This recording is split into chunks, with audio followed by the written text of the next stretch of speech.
আসসালামু আলাইকুম। আজকের ভিডিওতে আলোচনা করব 18তম শিক্ষক নিবন্ধন পরীক্ষায় যেসব বিষয়ের উত্তীর্ণ প্রার্থীরা সবাই চাকরি পাবেন সে বিষয়ে। শারীরিক শিক্ষা বিষয়ের উত্তীর্ণ সব প্রার্থীরাই ষষ্ঠ গণবিজ্ঞপ্তিতে চাকরি পাবে।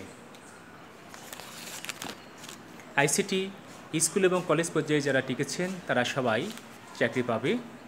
চারু বিষয়ে যারা উত্তীর্ণ হয়েছেন আপনারা সবাই চাকরি পাবেন। সহকারী মৌলবি পদে যারা টিকেছেন আপনারা সবাই ষষ্ঠ গণবিজ্ঞপ্তিতে ইনশাল্লাহ চাকরি পেয়ে যাবেন। ভৌতবিজ্ঞান, পদার্থ এবং রসায়ন বিষয়ে যারা টিকেছেন তারা ইনশাল্লাহ সবাই চাকরি পেয়ে যাবেন। সহকারী শিক্ষক পদার্থ, সহকারী শিক্ষক রসায়ন এই বিষয়ে যারা টিকেছেন তারা সবাই চাকরি পাবেন। প্রদর্শক পদার্থ এবং রসায়ন বিষয়ে যারা টিকেছেন ইনশাল্লাহ সবাই চাকরি পেয়ে যাবেন।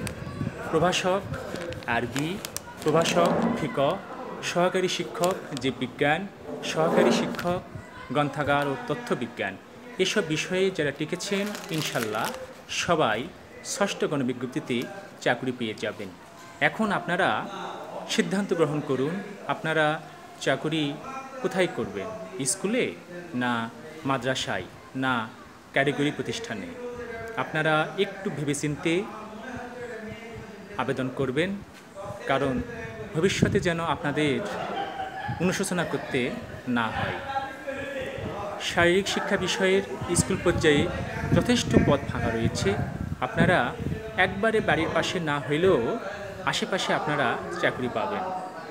ভৌতবিজ্ঞান বিষয়ের উত্তীর্ণ প্রার্থীরা আপনারা আশা করা যায় সবাই বাড়ির পাশেই চাকরি পাবেন।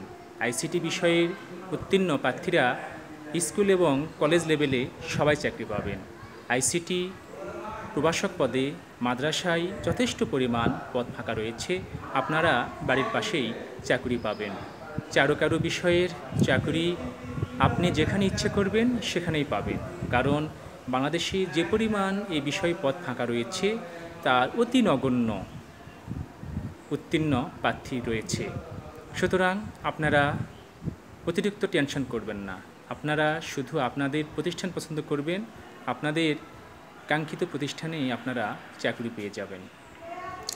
আপনারা আবেদন ভেবেচিন্তে করবেন, তাড়াহুড়া করে করবেন না। পারতপক্ষে আবেদন আপনারা নিজে করার চেষ্টা করবেন। আপনারা না পারলে যে কম্পিউটার থেকে করবেন সেখানে বারবার চেক করবেন। আবেদন ফাইনালি সাবমিট করার সময় আপনার 40টি প্রতিষ্ঠানের লিস্ট বারবার মিলিয়ে নেবেন। বারবার মিলিয়ে নেওয়ার পর আপনারা ফাইনালি আপনার আবেদন সাবমিট করবেন, অন্যথায় সারা জীবন আপনাকে আফসোস করতে হবে। সবাইকে ধন্যবাদ।